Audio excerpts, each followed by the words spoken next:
Very good afternoon to all our esteemed guests, distinguished resource persons, my dear colleagues from all over India. Thanks for joining this one-day national webinar jointly organized by Maheshtala College and National Assessment and Accreditation Council. It is said that man proposes, God disposes. This webinar, in collaboration with National Assessment and Accreditation Council, was supposed to be held last year in May at the Ramakrishna Mission Institute of Culture at Gol Park, Kolkata. However, the global pandemic robbed us of the opportunity of meeting in a physical platform, and we were feeling very disappointed, and we didn't know what to do when the situation was going to improve. And it was at this juncture that the late Professor Ganesh Hegde sir of National Assessment and Accreditation Council, he and the other advisors of NAAC, they advised me to opt for the online mode. I pay my respects to Ganesh Hegde sir, who is with us no more. And the present webinar, in active collaboration with NAAC, is being held on without financial assistance and on this online platform. It could not have been possible without the wholehearted support I have received from the National Assessment and Accreditation Council and my own college colleagues, my dear colleagues. The webinar on innovations in teaching, learning, and sustainable academic growth in higher education institutions in India germinated from two of NAAC's most important mission statements, namely, to stimulate the academic environment for promotion of quality in teaching, learning, and research in higher education institutes, and to encourage self-evaluation, accountability, autonomy, and innovations in higher education. In this background, the present webinar seeks to discuss and deliberate over the different kinds of innovations in teaching learning processes in colleges and universities that will hopefully usher qualitative improvement in the. We also intend to explore the ways and means to plug in the silos that exist in traditional and modern technological learning and teaching techniques, as well as to upgrade teaching, learning, and improve the academic based approach, student-friendly pedagogic strategies that address not just all, but also pay special attention to the advanced learners as well as the weak learners, to incorporate green initiatives and sustainable measures. This webinar also seeks to highlight the various challenges encountered to initiate and, more importantly, to sustain the different innovative exercises adopted by higher education institutions all over the country. The importance of feasibility needs to be taken into account, since in many instances, very unfortunately though, innovative practices tried and tested and then rejected, causing a lot of inconvenience to our students, who obviously are the most important stakeholders in our entire educational system. This webinar seeks to provide a forum for discussion and deliberation about the different kinds of available and executable innovations in teaching learning for students to make them market ready. It also intends to discuss the sustainability of innovations, keeping in mind access, cost, intelligence, and eco-friendliness of the innovative strategies. A major discursive point of this webinar is to ideate, innovate, and evaluate existing techniques and, if possible, suggest improvements. Respected resource persons, our dear guests, participants, and friends from the academic community from all corners of the country, I welcome you all to this program I sincerely hope that in spite of the challenges posed by the pandemic and in some instances the monsoon weather here in Kolkata today, we shall emerge better versions, enlightened versions of ourselves after the completion of this webinar. May today's event initiate new thoughts, energize us all into newer actions, and inspire us all to be a better version of ourselves. Thank you so much. Over to you, Dr. Deepa Bhattacharyya. Thank you, madam. Thank you for your welcome address and for outlining the theme and scope of this webinar. It was Shri who had drawn up the blueprint of this seminar and detailed all the themes, sub-themes, objectives, and all nitty-gritties of this grand online event. Madam, now I request you to kindly initiate the proceedings of the first session. Please. Thank you, Deepa. It gives me great pleasure to invite one of the most respectable teacher educators of the country, Professor Santosh Panda, here as the keynote speaker of this one-day national webinar. Thank you, sir. Professor Santosh Panda is a PhD in education and professor of distance education since 1997. He is also the former director of the Staff Training and Research Institute at IGNOU. He has done his BA, MA, MPhil, and PhD in education. He started his university teaching span in 1984 at Kurukshetra University, and he has also adorned many distinguished positions in his bright and eventful career. He has been chairperson of the National Council for Teacher Education, NCTE, a statutory national regulator of Government of India, and regulating about 19,000 teacher education institutions in the country. He has been a senior Fulbright scholar at the University of New Mexico, USA. He has been director of the Association of Indian Universities, representing about 990 universities. Dr. Panda is the founding director for the Inter-University Consortium for ICT at IGNOU, New Delhi. He has also been visiting professor at the University of London, at the Manchester Metropolitan University in both in UK, at the University of New Mexico, and the Beijing Normal University, China, and the University of Guadalajara in Mexico. He has also been adjunct professor at the University of Maryland in the US. Sir has been a founder editor of different refereed journals, including the Staff and Educational Development International, and he has been the former chief editor of the refereed Indian Journal of Open Learning. He has taught at the master's and doctoral programs in education in different universities and has presented keynotes, conference papers, pre-conference workshops, and conducted workshops in above 25 countries, and has delivered convocation addresses at 5 universities. Sir has published 48 papers in refereed journals internationally, 44 book chapters. He's written 19 books, 34 conference papers, and delivered 20 keynotes. His latest books include Planning and Management in Distance Education, published by Routledge, London, 2017. The second latest book is Economics of Distance and Online Learning, published from Routledge, New York. Technology-Enabled Learning, Policy, Pedagogy, and Practice, published by the Commonwealth Center for Learning, Vancouver in 2020. And I also take this opportunity to state that when I was a UGC FIP fellow working on ICT, I took help from Sir, and his different publications was greatly enriched and enlightened by him. Namaskar, Sir. I welcome you to this webinar, and I invite you now to deliver the keynote address, please. Over to you, sir.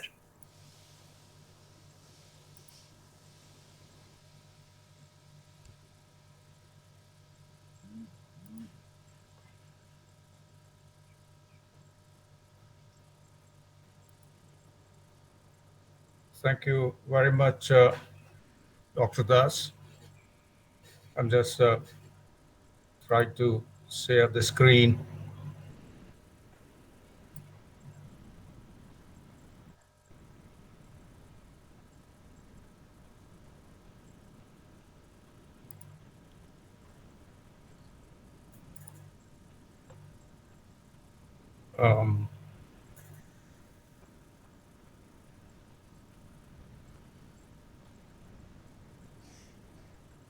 I'm not sure how to upload my PowerPoint. Sir, I beg your pardon. Can I ask someone to upload it? We have a technical team who can help you. Yes. Yes, sir. You just say next, and he will do the. Shudeep, can you please upload sir's presentation, which I sent you this morning? Yes, ma'am. Yes, ma'am. Excellent. Thank you very much. Thank you, sir. So I think I can handle from this side. Can I? Sir, I think Professor Shudeep Sarkar will be there for helping you out.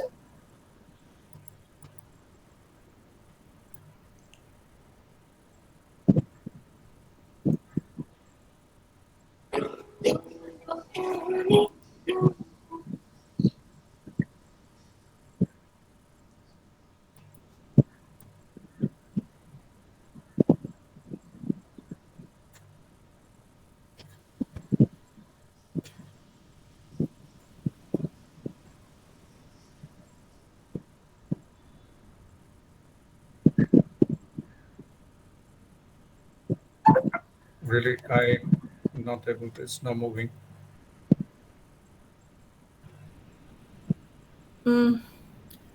Sir, I don't think you can operate it from your side since Professor Shudeep Sarkar is presenting it. But can you withdraw this and tell me how I should upload myself?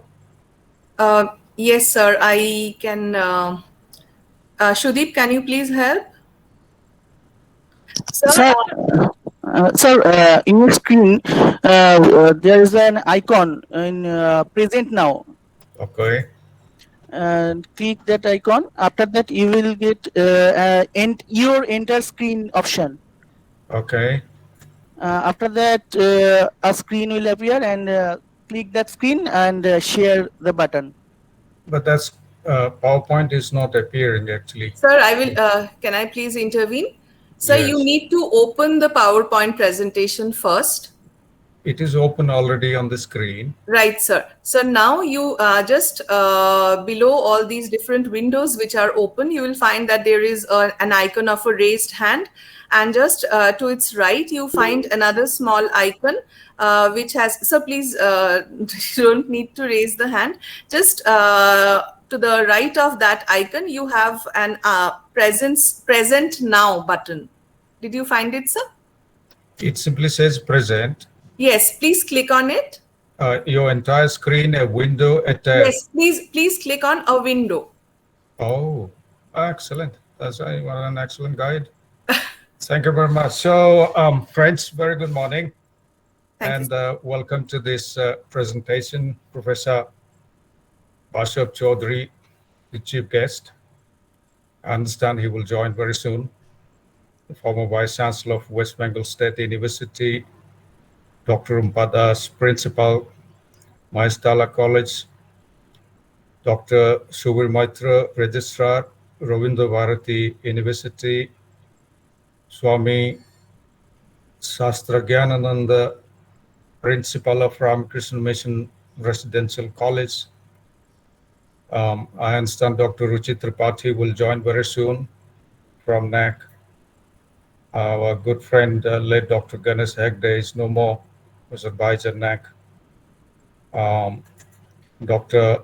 Sharvani Chattopadhyay, Dr. Suchandra Bhattacharyya, IQAC coordinator, Dr. Deepa Bhattacharyya, the NAAC coordinator, my distinguished colleagues and participants.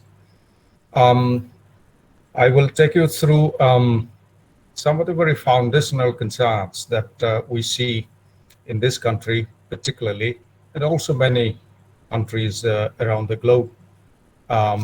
Since we have the national education policy in place, I will also talk about that, because the national education policy, with the change in the Honorable Minister now, a few days back, now the national policy should be given a shape this year, hopefully. And very recently, in the Professor G. Ram Reddy Memorial Lecture at IGNOU, delivered by former NAAC Director Professor Prasad, we released, I and Professor Das edited, our Pro-Vice Chancellor edited a book on National Policy on Education 2020, National Education Policy 2020, and the concerns and reflections for the future course of action. Many, including some vice chancellors, they've contributed to that and reflected on how we should proceed, especially in higher education. That was more particularly concerned with higher education.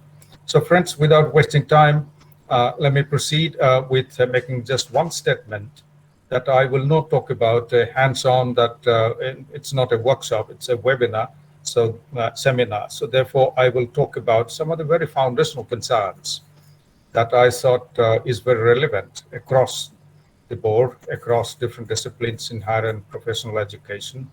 And therefore, we need to be concerned about that, because after all, is the teacher's understanding and conception of teaching and learning and curriculum, which makes sense in terms of their own application of pedagogy and technology in their teaching and learning, teaching their own discipline.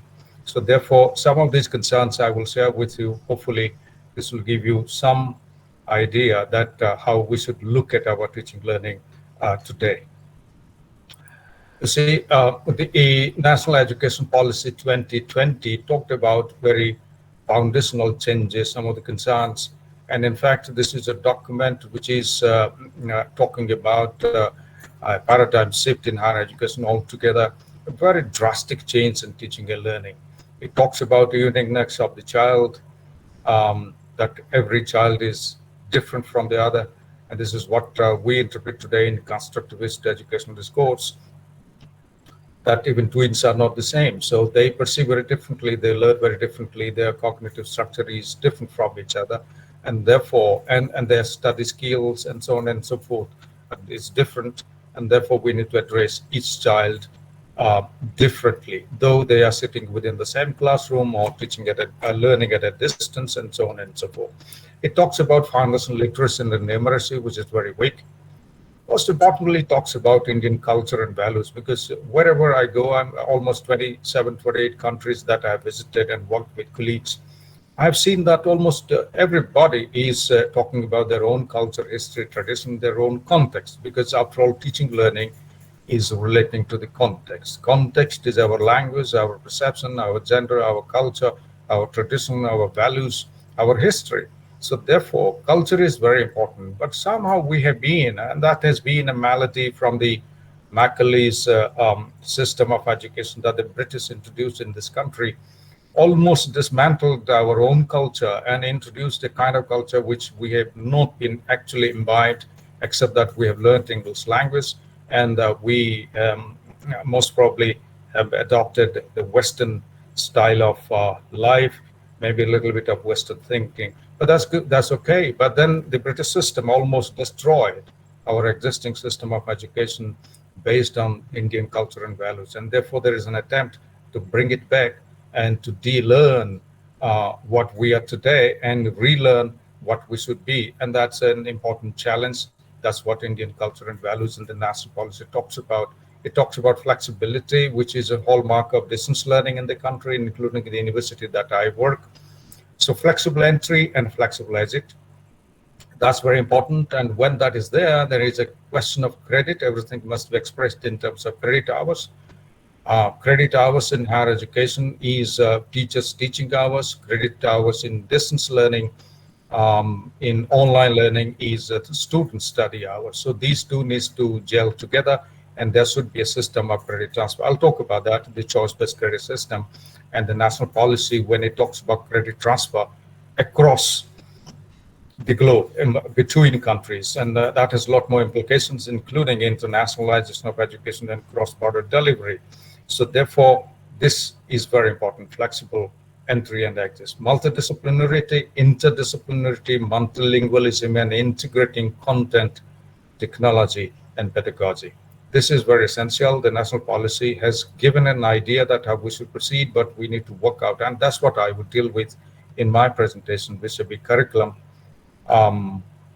pedagogy, a little bit of technology I'll talk about. Grounding in practice, the national policy talks about a formula 50-50.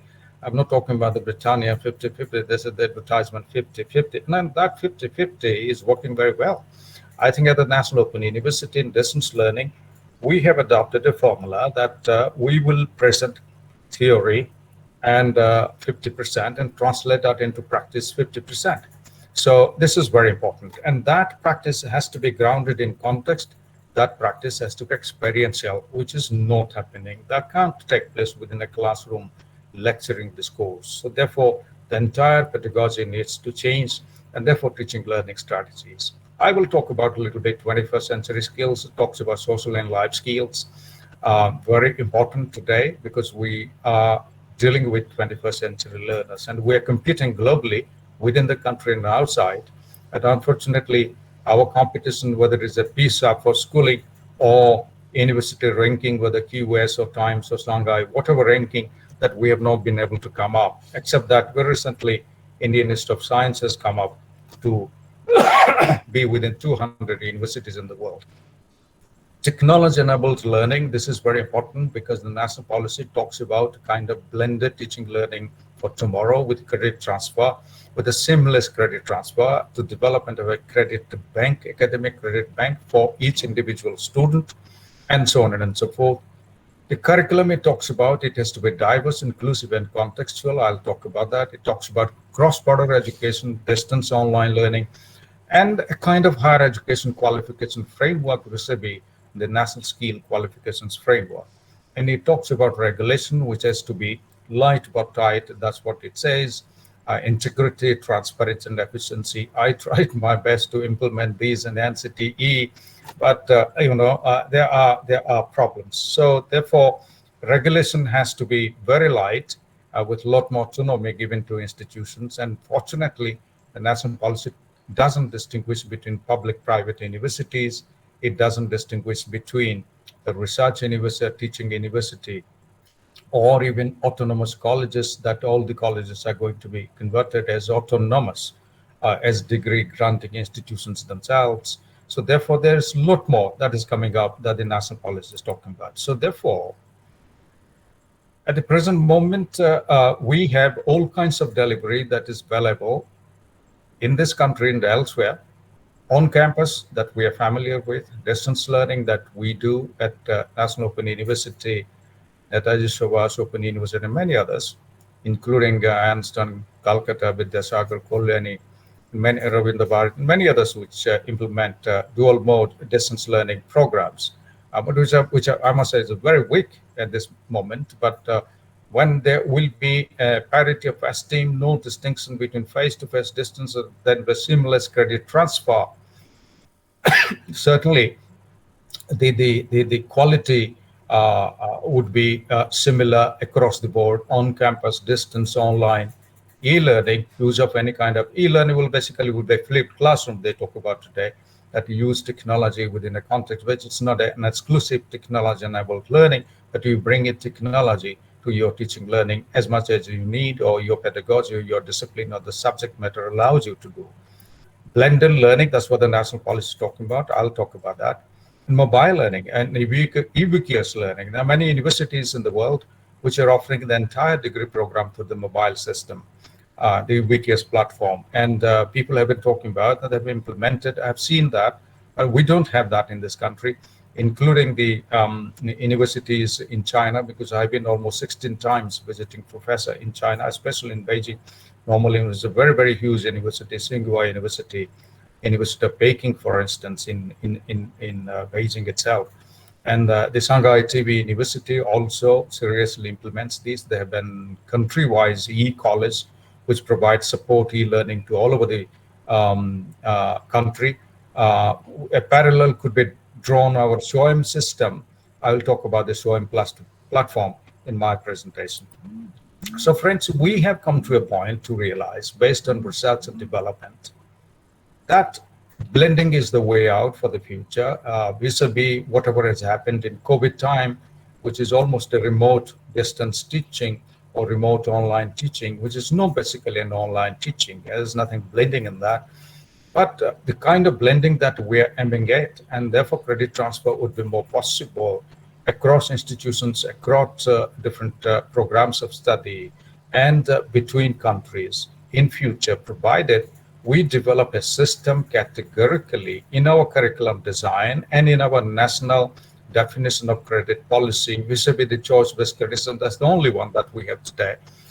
That self-paced learning, self-learning, which is almost died down among teachers and students, except a few occasional, what do you call, pockets of excellence in self-learning, but it's not in the mainstream. So self-learning has to be given certain chunk in terms of credit.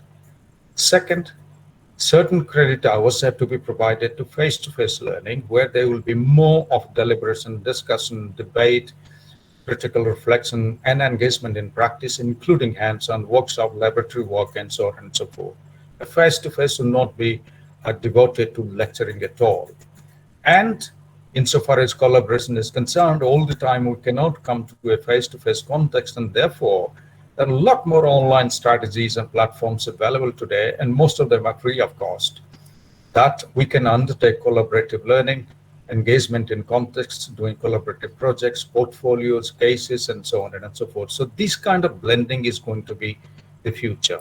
Unfortunately, our understanding of the blended learning that emerged from the American context, for instance, that blending of face-to-face and online and blending of online with face-to-face, that was needed in the American context. But the research has gone beyond that to say that blending is possible when we define our learning outcome, when we do a concept mapping to derive our curriculum, the content, the activities that we design for the students to engage with, the assessment strategies, including rubric, including a portfolio, and of course in delivery strategy. So it's not a delivery strategy alone which defines our blending. In between, of course, in India, we could not so far have an open education resource policy, OER policy. But I understand many universities, including Netaji Subhash Open University, they have an OER policy in place. But I understand that the OER or resource-based learning policy is going to be formulated, will be in place very soon. So therefore, the OER pedagogy that has come to us, that which allows us that not only we use and reuse the existing open education resources, which are free of cost, which are guaranteed by international legal clearinghouse called the Creative Commons. And therefore, the 5 kinds of pedagogy that is involved there: retain, reuse, we can revise, we can remix, print, audio, video, graphics, animation, and the online platforms, including social technologies and social networks, your Facebook, YouTube, and so on and so forth. We can do that, provided we have an institutional OER policy, and we can really distribute that among students, among trainees, among many others. In distance learning, it's a very different ball game than what happens in a face-to-face classroom context. So therefore, open education resource strategy and policy has come to the fore. We must utilize that, and we are going to utilize that. And OER is talking about both, on the one hand, open learning, on the one hand, it is talking about an open pedagogy or open educational practices. That would simply mean that we become open to all the aspects, including entry of students, starting from there in our curriculum design, the kinds of content selection that the students would like to themselves, given a basket available to them, as per their choice and needs and abilities and aptitude and so on and so forth, and continue to select media, and the students become co-creators of content in the process. The traditional methodology has been a textbook, and there is a curriculum, or we call it a syllabus, and the teacher translates that in the classroom, and the students study. come back and deliberate, discuss, go for hands-on laboratory and so on and so forth. That has to go, that is going to have drastic changes in the future. So therefore, we are aiming at, I wish that we can achieve that. We are aiming at what is called an open education practices. And all these you can Google and get hold of documents to study.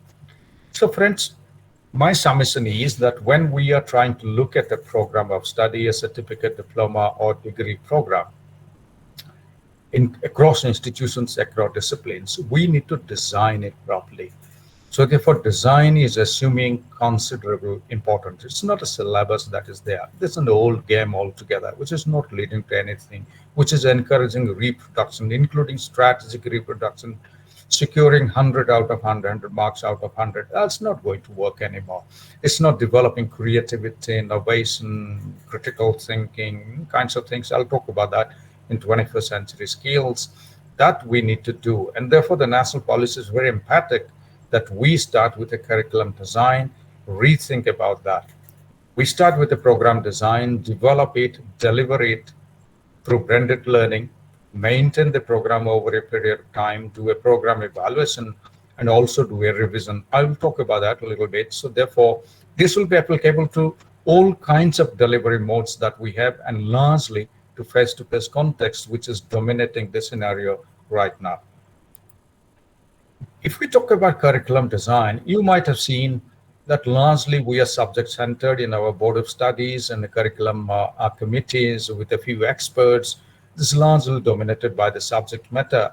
And we have not been the professional, I must say, in designing a curriculum. It is more convenient curriculum design that what we are doing based on our own ability, our own understanding, the resources available, and given the constraints. And constraint is use. And therefore, we have been pressurized to be more subject-centered.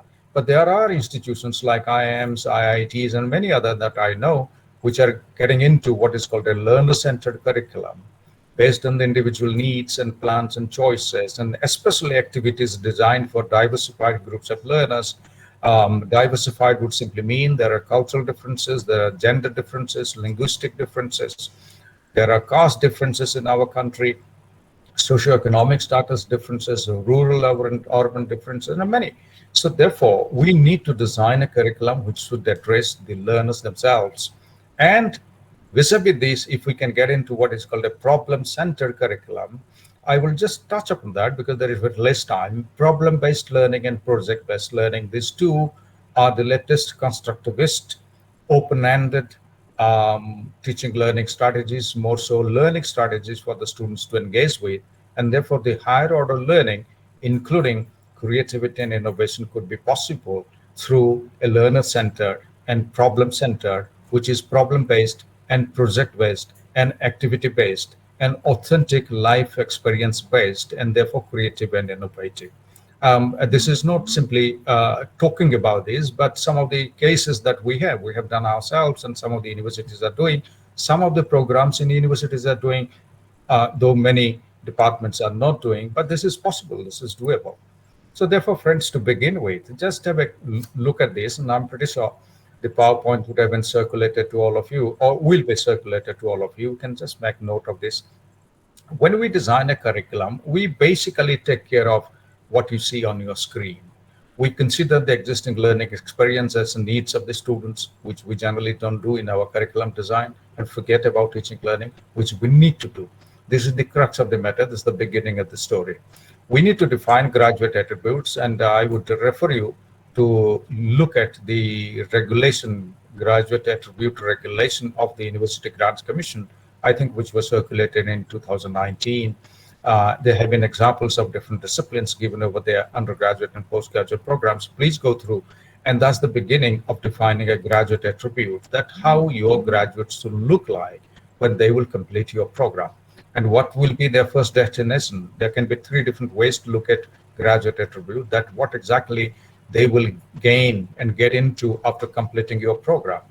Second, what peripheral or secondary skills and competencies that they will develop. And third, generally, what kind of person that person will be. This is what is called a 21st century skill today. I'm referring to the undergraduate, 4-year undergraduate program, and with the national policy is talking about 4-year undergraduate program of the University of Delhi. My son was in the first and the last batch, and when they about to complete 3 years, the 4-year program was withdrawn. In fact, the 4-year program, 2 semester extra were devoted to very important concerns and abilities and competencies which are needed today in 21st century.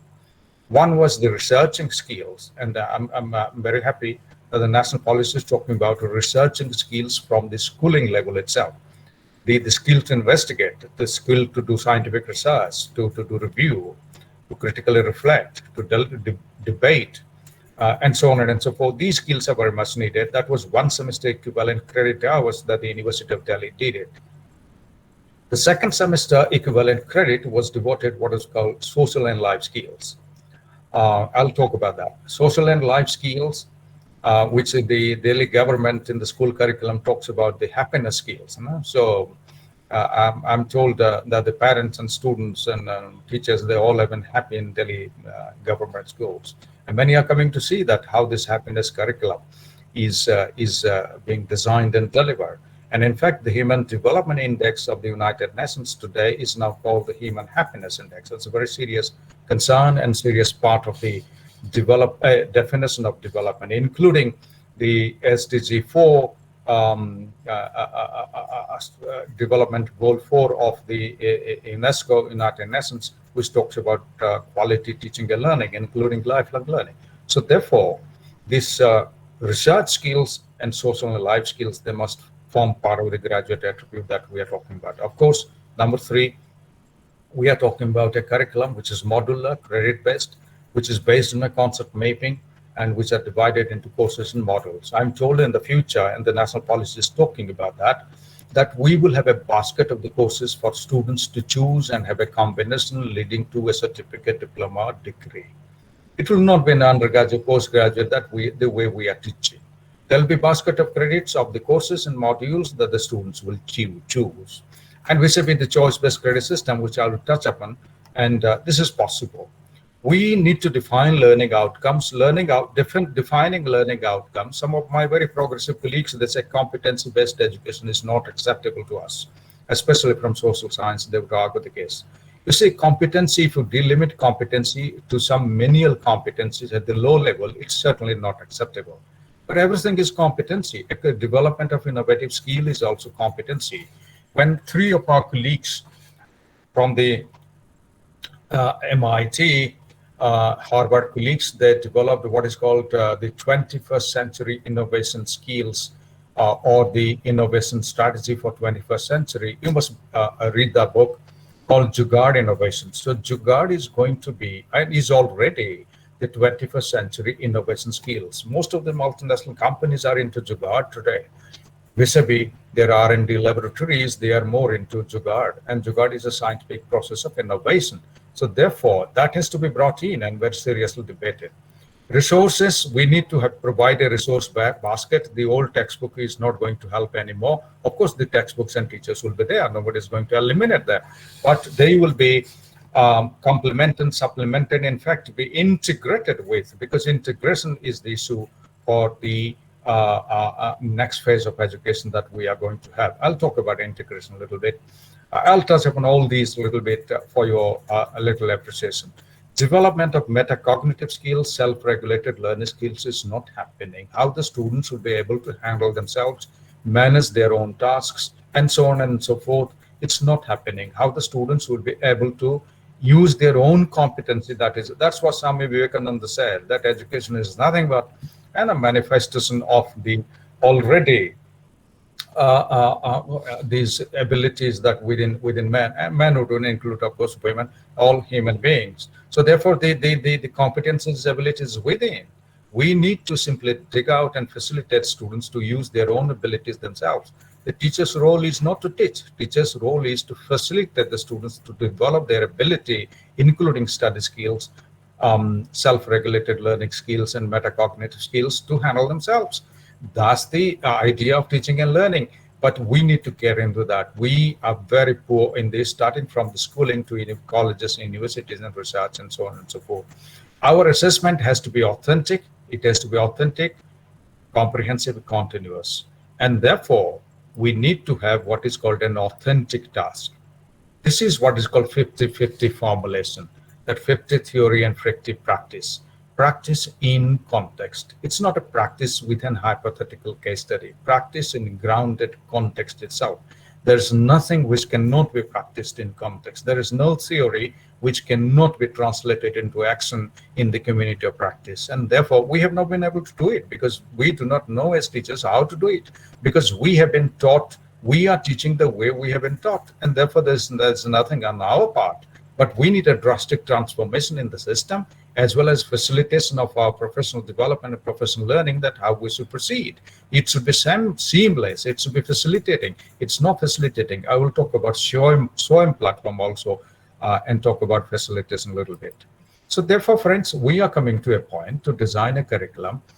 I must submit at this one point of time that teaching learning is a very simple business. We are making it very complex. There was an advertisement on TV which is doing very well. It simply says, keep it simple, stupid. And therefore, the product is selling very well. So therefore, what it simply means is that keep it simple. Let us make it simple. Don't make it complex. We are very used to making everything very complex. Even in our communication, in our road writing, complex sentences and complex logic and so on and so forth. Teaching learning is a simple business. If you understand what exactly does it mean, communicate in simple language to the students. That's the quality of teaching and learning. Not a very high sounding, complex day, but this is a British romantic tradition that we have inherited. We must do away with this. This is the attempt that we must do away. The British has gone much beyond that, but we have still the British hangover, which is more visible in Kolkata.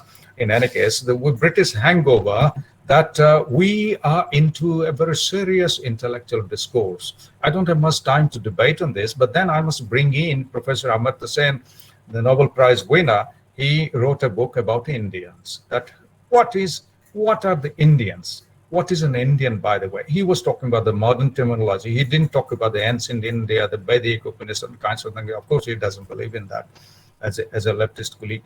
But then what he articulated is a matter to be reflected further. He wrote a book, what is called The Argumentative Indian. I'm pretty sure you must have read that. Anything, you see, I'm reminded of a Chinese proverb, because I visit quite often China, but not last quite a few years, fortunately. And otherwise, I would have been a carrier of COVID myself. So the Chinese old tradition, the Confucius tradition, tells the first sentence says, I hear, I forget. And the last sentence says, I do, therefore I learn. So therefore, friends, doing is very important. To learn, you need to do. So therefore, theory, practicum, internship. What Professor Amartya Sen said, that in the argumentative Indian, that we guys are so great in argument, nobody can beat us in argument internationally. But when it comes down to putting something into practice, we can argue how to put into practice, but we'll never put into practice. We'll never practice it.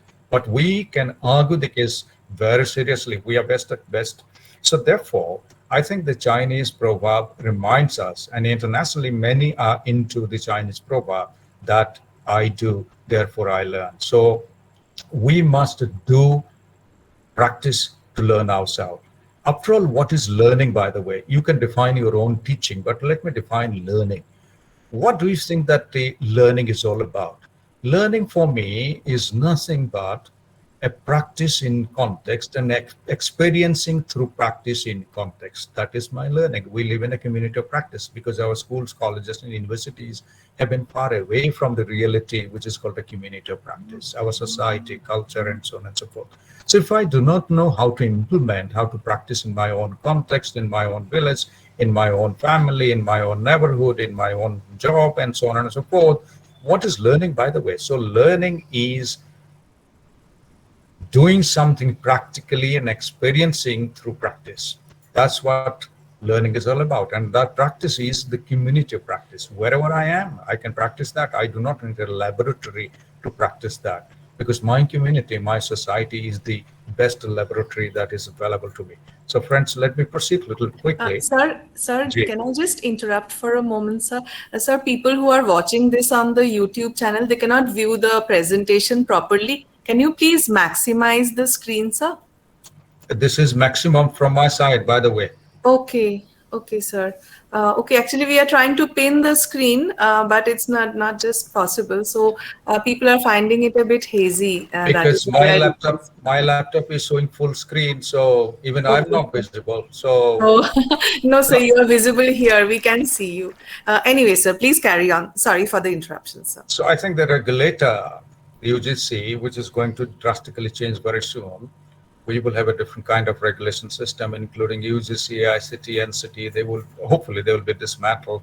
So a new system is going to come up. But for the time being, whosoever is the regulator is talking about outcome-based learning. Please read the UGC regulation on outcome-based learning. It talks about graduate attributes. Please also read the UGC document, regulation on graduate attributes. Engagement in practice and context, I talked about that. We are talking about the evidence-based teaching and learning. That's what when a ranking system started with national ranking framework, or even the NAAC team, when they visit, what they look forward to is evidence. Of course, the NAAC is going to expand, and the NAAC strategy has to drastically change, because it talks about product and input. It doesn't talk about process, because the process transformation quality will lead to quality of teaching and learning, more especially learning. So we need evidence. We as teachers, we generally are not habituated to keep evidence with us, but we need evidence in our curriculum, teaching, learning resources, technology, assessment, activities, and so on and so forth.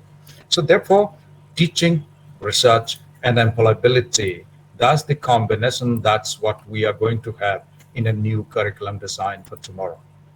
So friends, irrespective of whether you are teaching face-to-face, distance, online, or blended, what is coming up is that there's 1, 2, 3, 4, 5. These 5 types of tasks that we do generally. We must design how to transmit, including your lecture in the classroom. We must design an interaction, including an online interaction, which is very much possible, more than possible than the classroom. We must talk about collaboration. In my definition of blended learning, I talked about an online collaborative strategy, which is working very well. There are platforms available. We need to develop skills of teaching and learning, by the way. We must design for reflection, because it is a reflection which is contributing to quality of learning, higher order metacognitive learning. It's a reflection only. In our traditional ancient terminology, we will talk about reflection, and beyond reflection, we'll talk about intuition, and so on and so forth. And Sri Aurobindo talked about an integral philosophy, integral yoga, and especially free progress system of education. He talked about a kind of intuitive or learning at the higher order, which is called a consciousness, higher consciousness. And he says that if there is God, of course there is God, and we are creation of God, of course we are creation of God. Then he says, for practical argument's sake, it's not a simple theoretical argument, or a practical argument. If there is a God, we are creation of God, we have the ability to become God, period. Think about it. If there is a God, and we are creation of God, we have the ability to be God. That's what he tried for. This is what is called an integral supraconsciousness transformation and integral yoga, that how we transform ourselves to be God. And he will ask the question, if tomorrow everybody will become God, what will happen? No, you see, we have in Indian philosophy, you talk about revolution, which has been happening, including American War of Independence, our independence in India, struggle, and so on and so forth. We have also what is called evolution, the Darwin theory, and our Indian philosophy talks about involution. This is a very higher order than revolution and evolution. That's what involution, Swami Vivekananda and Sri Aurobindo talked about, is that involution, and many ancient sages have been talking about this. This is our Indian culture, involution. And if there is an involution, there is no question that if everybody becomes God, then what will happen? There will be only gods available on this earth. Very good, that we will all be gods on this earth. Then by the time the things will change, because they say when the aliens are coming, then I said if aliens are coming, aliens are looking actually physically so dirty, actually so ugly. What will happen to beauty contests, beauty pageants in the future? The aliens will be contesting beauty contests, taking part. What will happen to them? The concept and definition of beauty might have changed by that time. The kind of concept that we have today would have drastically changed. So therefore, friends, this is just for argument's sake, but we have not seen the future. Who has seen tomorrow? Neither you nor myself. So we can only predict future tomorrow, because nobody has seen tomorrow, by the way. So therefore, we are ending up what is called an assimilation, that this is not happening. We are reproducing. We are not assimilating and transforming ourselves, our own identity, our own cognitive structure, our own personality, and so on and so forth. Let me proceed a little fast because I have quite a few things to present. So for friends, in curriculum design and transaction, I have already talked about, I'll just give a few examples of these: graduate attributes, learning outcomes, the existing learning experiences, modular credit-based, mediated teaching learning, including your 21st century skills and technology, resources, or your teaching, your teachers lecturing, and all kinds of things are here, authentic tasks, and finally, there is an authentic rubric that we need to do. Can we therefore design whatever you are teaching, a module, a course, a paper, a certificate, diploma, degree program, into this formulation? Can you jot it down for everybody to see, including students to see? Because when I was teaching a Fulbright in a semester, I was told when I was starting teaching a 2.5 hours class, after 10 minutes, a senior citizen got up in the class. He said, "Prof, you are doing very fine. You are speaking very good English. But then it's all bullshit." I said, "Why it's a bullshit?" He said, "Look, Prof, we have a tradition, American tradition. That's what I learned over there.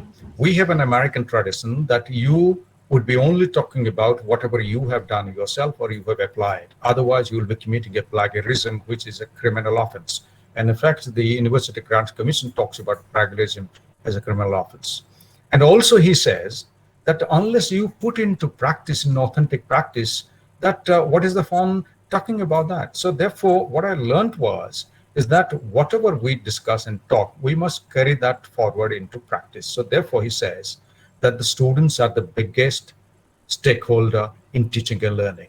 You teachers, vice chancellors, professors, principals, ministers, you do your business, but we students are the biggest stakeholder. You are doing business for us. So therefore, you need to make everything transparent for us. And in the American context, everything is transparent because the students must know what you are doing, why you are doing, how you are doing, and with what consequence you will be doing that. And exactly you will proceed. There might be flexibility in the path, but then you will need to define and categorically do this. And this is the crux of the story, friends. So therefore, what I'm simply emphasizing are 4 things. If you could do that. We do a curriculum mapping, not in the board of studies, a few professors sitting and deciding. A few professors do not have the right to decide the whole lot of people like called students by sitting in a curriculum committee and doing their business. This is for me a criminal offense. This has to be corroborated with many exercises to translate that into a good curriculum. So I would not say what I repeated, but if there is a discussion, I can join debates with you. So we need to define a curriculum through a curriculum mapping. That needs to be translated into graduate attributes and learning outcomes. Learning outcome is not a bad word. Even creativity, innovation is a learning outcome. So therefore, can we do that? Once you do that, can you design varieties of activities where you will achieve your learning outcome as an evidence that you can show that, yes, if this is the learning outcome, you talked about creativity, here is an activity that I have done which expresses or translates that creativity into action. And therefore, our assessment strategy has to drastically change insofar as the formulation I just talked about. So friends, very quickly, that if you do an academic program design, a certificate, diploma, and so on and so forth, These are the factors which contribute besides the experts in the curriculum committee or the board of studies who decide actually. And therefore, we have been so limited in our design of curriculum. These are the kinds of considerations that we need to take into account in designing our curriculum. Develop a concept mapping, a program blueprint, define that in terms of credit hours and learning outcomes, knowledge, attitude, 21st century skills, employability skills, or whatever, including your discipline skills. Design learning activities to do that. Develop resources, including your lecturing in the classroom, teaching learning strategies, formative, summative assessment, and especially the national policy talks about formative assessment. They talk about a 50-50 formulation. I talk about Britannia 50-50, by the way. So as a sense of humor. So 50-50, if you could do 60, 70, 100% internal, that will be very much appreciated, friends. So program delivery and maintenance, program evaluation, program revision. I'll talk about these little bit. So friends, now, when you look at your curriculum, you look at your undergraduate, postgraduate diploma certificate that you are teaching. Have you categorically defined your discipline skills and competencies? The employability skills, you are not going to offer a job, but the employability skills that you need to develop. And employability skills have been well defined, including the National Skill Qualifications Framework, which is also to drastically change vis-a-vis the national education policy. Social and life skills, and especially the happiness skills. You see, we are being taught to do a job and earn money and live life happily. Well, happily within quote, I'm not sure whether we are being taught how to live happily. We are not being taught how to handle ourselves in life in good and bad situations. And this is what they would call traditionalism, emotional intelligence and kinds of things. We need to do that. Now, learning to learn skills, technology skills, self-regulated learning skills, these need to form part of your curriculum, any discipline, any subject at any level, including school that you are teaching, friends. These are the design issues that you see on your screen. All kinds of things that you see, I hope these are visible to you. You know, activity-based, authentic, reflective, situation-based, collaboration, social technologies, how to use that, how to ensure interaction. This is a part of the design strategy. I said this is a chaos, that you need to design chaos. This is what the connectivism today would say. Professor George Seaman, with whom I had a chance to give a keynote in Istanbul a few years back, he has given the theory connectivism, that how to use the social technology, social networks, and social platforms today to navigate successfully for our teaching and learning and connect to the whole world, whole problem. He brought in chaos theory and network theory. These are very established theories to define what is a connectivist learning today. Just Google and read what George Seaman talked about that. So therefore, we need to consider these in our teaching and learning very seriously. If we do that, you as a teacher, I repeat, you as a teacher, you cannot simply say that I'm an excellent teacher, I'm a creative teacher, I will do that, don't worry, be happy. That got the best Grammy award, by the way. Huh? Don't worry, be happy. You recall that, huh? Bill Clinton, so I'm not getting into that. So, but don't worry, be happy, they would say. No, we are worried, we are not happy. You have to categorically say that how you are doing this, so that others would also learn to do, students also know what you are doing, and you are very sure and keeping an evidence to show that you have done it. So therefore, friends, I'm just giving one example. There are many theories available to us. You could learn about that. The left-hand side is behavioristic, right-hand side is constructivist. Behaviorist would say that we must teach, they must learn, we must test that they have learned. Constructivist would say, hey, my friend, forget about this. We don't know how they are learning. So we must provide diversified, engage them learning experiences, engage them in context, and live to them how they would like to learn. Of course, there'll be a scientific process of teaching and learning, but then it will be a very individualistic constructivist, that the students, the learners would construct their own meaning vis-a-vis what the textbook and the teacher is talking about. Teacher has one meaning, very good. Textbook is another meaning, excellent. But the students will have their own diversified meanings and go beyond the teachers and students' meaning. Thus, what we are aiming at. So therefore, the left and right, there is nothing ideology in this left and right, by the way, but then this is instructivist to right is constructivist, left and abstract. All our teaching learning is abstract, by the way, but we need to make it concrete. We talk about mastery learning and strategic reproduction, but now we are talking about that we must experience that learning in context. That's what I have already talked about. Let me very quickly proceed, friends. Quite a few things that I'd like to share with you. So therefore, learning outcomes, they would say that whatever knowledge, skills, attitude that you talk about, they must be achievable. They must be translated into learning outcomes, and we could provide an evidence for that. So therefore, this is a Bloom's taxonomy translated into this form: knowledge comprehension up to creativity. And there are different ways of defining that, how you will achieve your learning outcomes, what kind of resources you need to design, and how you are going to teach, what kind of technology you are going to take help, and what kind of activity that you need to design to engage with, and what kind of assessment strategies that you need to design, therefore, to evaluate the students. Your choice-based credit system talks about the core courses, elective courses, foundation courses. There is a generic elective, there is a discipline elective. If we translate that into action, into credit hours, this is an undergraduate program credit definition in the choice-based credit system. A practical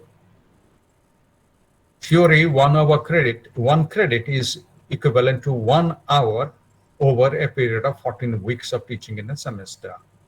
In practical, it has to be double the hours. So 2 hours of practice is equivalent to 1 hour of theory in terms of credit. That's your choice-based credit system. But then a formulation that I've drawn here is that in the discipline core, you can design discipline competencies. In the elective, you can provide skills of your discipline and also interdisciplinary skills. In the generic elective, you can provide competencies from outside your discipline, the subject that you are teaching. In ability, you can talk about 21st century skills and skill enhancement. You can talk about job-related, task-related, vocational-related, or largely macro level professional skills. So these needs to be, this is just a presentation of the credit hours from the choice-based credit system. So friends, what we need to do, and therefore we would like to see you to do this. This is your diploma, undergraduate, postgraduate. These are your courses and modules. Then can you define for each learning outcomes? Can you translate each module into credit hours? Can you design activities that how you would like your students to engage with? Can you decide your assignments? What kind of learning resources, including your face-to-face lecturing, that you are going to provide? And what is your assessment rubric for each learning outcome? Therefore, what would simply mean, let me a little push over. Therefore, what would simply mean is that we need to integrate your learning outcome, activity, assessment. Learning outcome to activity, assessment. We need to categorically show this. And therefore, let me go back a little bit where I was. So therefore, you need to do a concept mapping of your program, that how your program is going to be designed. This is a program that I did for the Commonwealth of Learning for the community workers. This is the concept mapping of the program. It will talk about the program has different broad macro concepts, micro concepts, micro concepts, the way they are relating to each other, what kind of activities could be designed, what kind of learning outcomes you would like, what kind of media inputs where you would like to bring in, and so on and so forth. And translating that into program learning outcomes, it would like this. This PowerPoint will be with you. Please go through very carefully. This is all done very practically. So there is nothing theory in this. So one of the courses is expanded as environmental education, how it should look like. And therefore, your teaching learning, your activities, your technology has to be brought in. This is the learning outcome, or these are the learning outcomes for that course. There is one unit called managerial skills within that. You can also develop learning outcomes for that unit. Based on the learning outcomes, you can develop a self-learning unit, or design your lecture, or design an activity, or design an assessment. Why all the topics should go through a lecturing process? Some of the topics can be based on activities, some could be assignments, some could be self-study, some could be deliberate discussion and debate, and some could be your own lecture within or outside the classroom. So The activities that you need to design from knowledge to constructivist and creativity, different kinds. Sample I have just given. Knowledge can be a multiple choice course, test, case study for an application, an essay for an analysis, a project-based learning for creativity. I'm just very soon going to bring out a book, hopefully by Bloomsbury publisher, about project-based learning in media policy and governance. So it's an excellent work, I must say. It was supported by the Ford Foundation, that how project-based learning is facilitating higher order learning, innovative and creative skills, critical thinking. This is very important. The context of my book is about media policy and governance in the media studies, but then certainly which traditionally would call it journalism and mass communication. This is how it could be done, and there are plenty of examples that are available, case studies that are available. People have done it. They are also available for you, that you can redesign that based on what they have done. It's not that difficult. So therefore, I talked about this. So therefore, friends, your learning outcomes must have a teaching strategy, must have a learning strategy, that what you expect your students to do must have an assessment strategy. Very simple. As I said earlier, keep it simple, stupid. Keep it simple. Don't make it complex. But can you design this? Can you give me a blueprint like this that you can do this? And if your blueprint is available, you can go ahead to do that. Nobody will question you. As professors and teachers, we simply expect this from you. The rest, the professors and teachers have full freedom and autonomy to do the way they would like to do with their own students. Nobody is going to question them. But then certainly we need this from you. And in fact, the students need this from me. The parents need this. The service, the employers need this. The accreditor needs this, and everybody needs this. Again, the programs linked to learning outcomes. What is that self-evaluation for the students that you will give? What is the formative assessment? What is the summative assessment? Very simple. Topic-wise can do this. I will skip this example that you will go through. This example in a course from physics, that is Newton's law, gives an example that how the learning objectives, outcomes were there, how the activities were designed for Newton's law, how the students were given assignments to do that, how the examples were given to prove that or exemplify Newton's law, how the self-assessment questions were given within the teaching learning context, how the assignment was designed, and finally how the exam paper was designed. Just go through this to get some idea that this is a linkage based on one learning outcome, how this was designed. The learning outcome was Newton's law, understanding Newton's law. So therefore, friends, if we talk about assessment, something is related to performance, something is related to authentic practice in context, something is related to holistic, which is your entire personality development. We must describe that, we must develop strategies to achieve that. So therefore, our teacher-made test, right now the CBSE is arguing the case, one semester will be objective, the second semester will be SAT. What will happen this year for +2? Whether you will consider grade 9, 10, 11 marks, and all kinds of things are going on. I'm pretty sure they will come out very soon with very authentic assessment strategies. But what I'm simply saying, friends, is we need to go beyond the kind of debate that we are doing. And some of the universities and some of the programs in this country have an excellent good practices, or you would call as best practices in this. We could also get hold of and learn from them. And our professional development program, including the old academic staff colleges and the human resource development centers. I was part of the committee, 3-member committee of the ministry when I was NCT chairman to approve the teaching learning centers. The teaching learning centers in TLCs, under Pandit Madan Mohan Malviya National Mission for Teachers and Teaching. The teaching learning centers' responsibility was to design pedagogy for the discipline. How different disciplines will be designing their teaching learning and teaching and facilitating learning. And I'm not sure how the TLCs are doing today, but then academic staff colleges or HRDCs have to drastically change. In fact, they need to close down. We need to develop new centers where professional learning will be based on the kind of little articulation that I'm doing right now. Therefore, friends, what I will submit to you, that when they say that law and management, they cannot be taught without cases. Law is taught by case, management is taught by case. Why can't your discipline be taught by case? When my son went to study public policy MSc in the University of London, they simply said, we will be providing 1 lecture per week. You have to do a lot more self-study and library study and so on and so forth and projects. And what we look forward to see is your portfolio. Portfolio is a formative and summative portfolio. At the end of the day, what even multinational companies they have a provision that we will meet you provided we are happy, satisfied with your portfolio. Portfolio is your entire learning experience over a period of time. That's very important. We must bring in case study and portfolio to our teaching learning, any discipline that we are doing. Friends, when we talk about technology, the next 5 minutes or 10 minutes, I will devote and complete. I'm pretty sure I have crossed my time, but then about next 5 to 7 minutes, a little bit.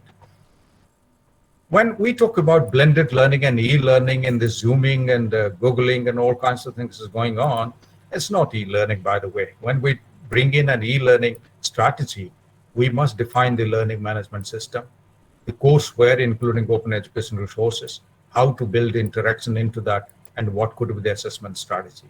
If it is so, we need to have a technology design, pedagogy design, content design, interaction design, and organization and management design, including technology support to faculty and students. Therefore, your SWAYAM platform, which the UGC regulation says that 20% of the credit hours student can take from SWAYAM, provided their academic council in the college and university approve that, because they will get credit from there and your teachers will not teach in the classroom.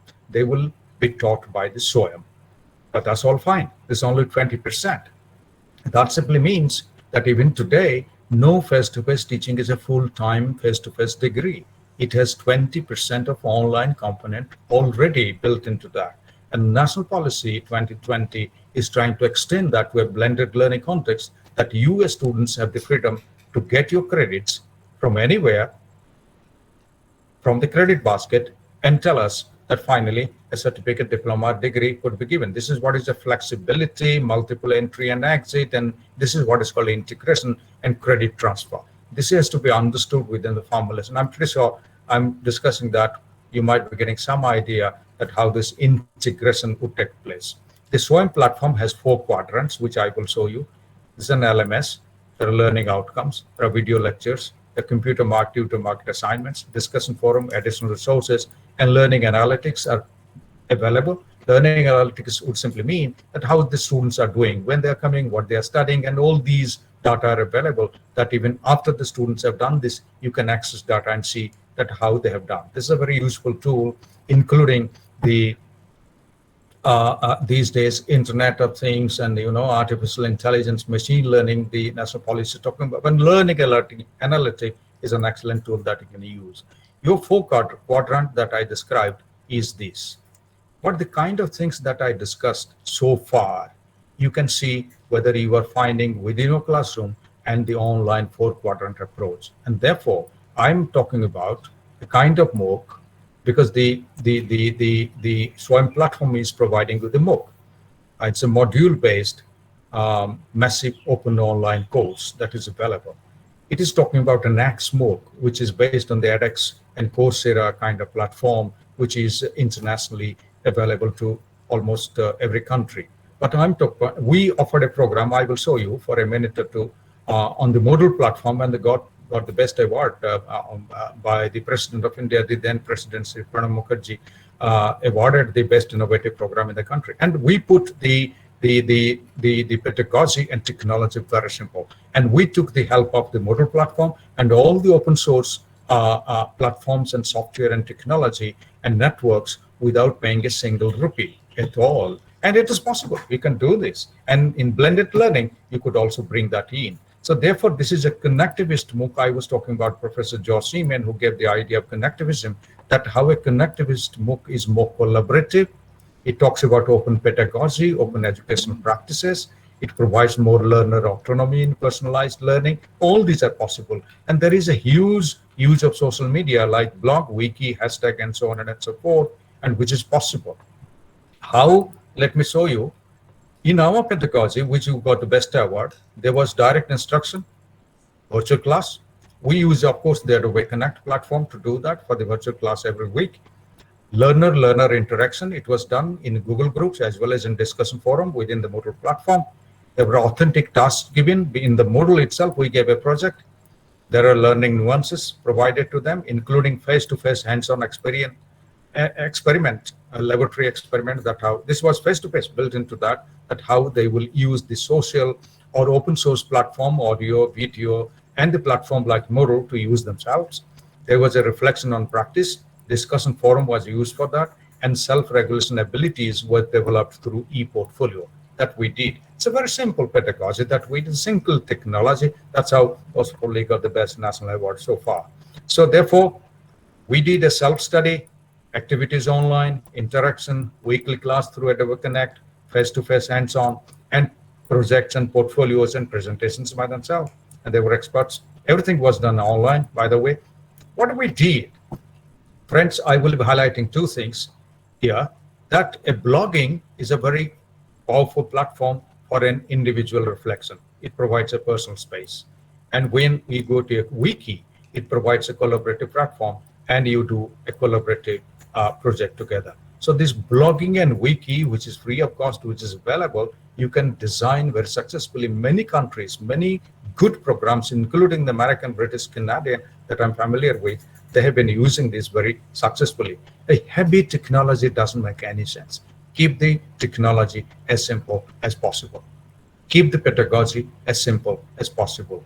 Keep the professor as simple as possible. But then increase the quality of deliberation, engagement in tasks, and so on, and collaboration. That will enhance the quality of learning. Online, because today's computing, you're almost cloud computing, including your laptop that you are sitting, it can be accessed by anybody, guaranteed. It can be accessed by anybody. You are joining in a cloud environment. And therefore, there is a cloud environment network possible, including social technology network like your Facebook and all kinds of things that are available. But what we need is a personalized learning environment. This is very important. What the students would need within that, their protected personal environment where they would do things, engage with students and engage with teachers. It should not be visible to others. That's what is possible, and your cloud computing provides that. Your assessment strategy that we did was computer marked assignment, tutor marked, discussion forum, interaction in Google group, audio video blogs that they did in the Facebook face-to-face workshop, online presentations, e-portfolio, etc., etc. Very simple. So to conclude, friends, I would highlight by simply saying that each program needs to be evaluated at a certain cycle. We can do again a needs analysis, how the program design was done, how the delivery was, how the technology facilitated, and what was the cost effectiveness of the program, because after all, we are spending money. We need to do that. We as professors, we need to do this. We cannot leave everything. Fortunately, the national policy for the first time is talking about education as a public good, which is the greatest thing so far. We have not declared so far that education is a public good. That education has to be supported by the public authority, by the government. Education is a responsibility of the government. Though private would come in, obviously they would come in because the government cannot put in all the money. But therefore, cost analysis is becoming very important for us, whether we are government or private or anybody. We must do an impact study for our program, how the learners are doing, their satisfaction, learner satisfaction with the national policies talking about. We can follow them up, what our graduates are doing, because these days we are talking about alumni coming back to the institution and contributing. Their placement, we can do cost analysis, course maintenance from time to time and revision, and graduate destination, and so on and so forth. We can do that. And friends, finally, to conclude, I would simply say that we teachers, we were more concerned with our own content knowledge. I think here is a time now has come. We need to engage more with pedagogic knowledge and the technology knowledge. We must know how to teach that content with the help of what pedagogy and through what technological intervention, including our own lecture and discussion debate in the classroom. And to conclude, I must say that today, if we are going blending, that our responsibility would become what you see on the screen. If at all you can see, You become a designer, a technologist, facilitator, advisor, co-learner, a researcher, instructor, assessor, mentor, manager, everything, and become a technology expert also. These are skills that we need to develop. To conclude, my last point, the continuing professional development, including the HRDCs or so-called academic staff colleges, which have been closed down and converted into HRDCs, and I hope that they will drastically change in the future. Unfortunately, I must say that our training in technology-enabled learning today is more about learning the nuances of technology. What is Moodle, how to do that, how to technology, what is an audio, what is video, what is Zoom platform, this and that, rather than grounding in pedagogy of the discipline, which in fact should guide our technology-enabled learning design. Thank you, friends. Thank you very much. This was a brief presentation. By the way, I think I have given some idea about the kind of understanding and possibility that is going to be in future.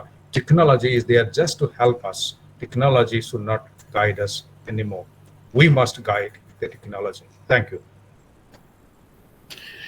Sir, thank you so much. I guess, like me, all of the audience is completely enraptured by this most wonderful yet very lucid presentation. I almost felt as if this should kind of go on, but then we are dictated by the rigors of time.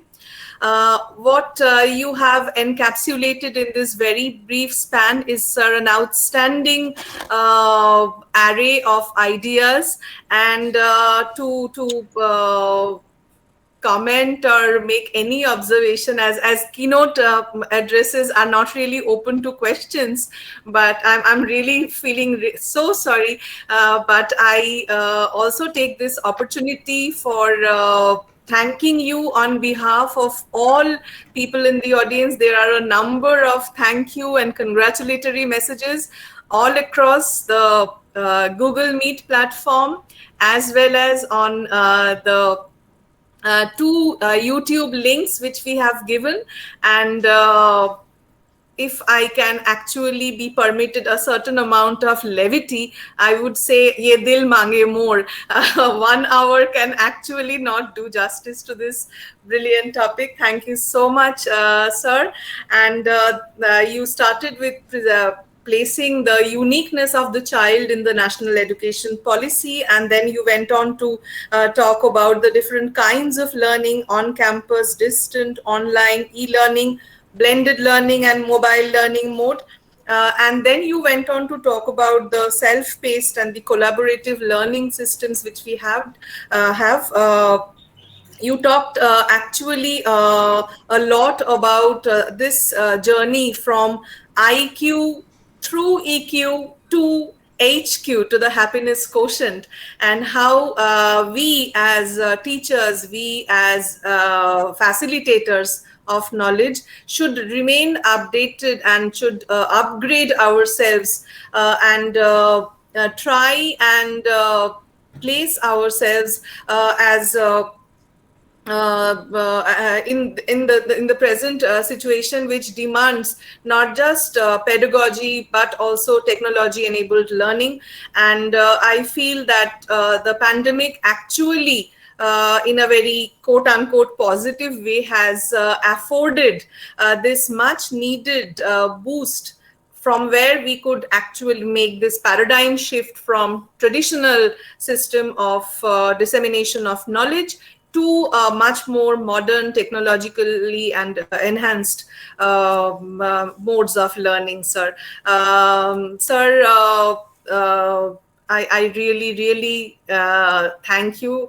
आपका बहुत बहुत आभारी है हम, sir.